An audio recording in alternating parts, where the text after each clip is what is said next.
كثيرا ما تود أن تنسى ذكريات وتمحوها من ذاكرتك، لكنها لا تنسى.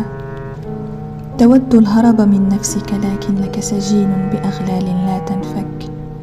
وكيف لك أن تنفك من ذاتك؟ هل لك أن تشعر بذلك التمزق لكن لا رميم؟ هل لك أن تشعر بغصة الاختناق في عز التنفس؟ هل لك أن تتخيل وتنظر لنفسك لكنك لا تتذكر كيف كنت وكيف أصبحت؟ وكما قال محمود درويش: أين يباع النسيان؟ أين أجد ملامح السابقة؟ وكيف لي أن أعود إلى نفسي؟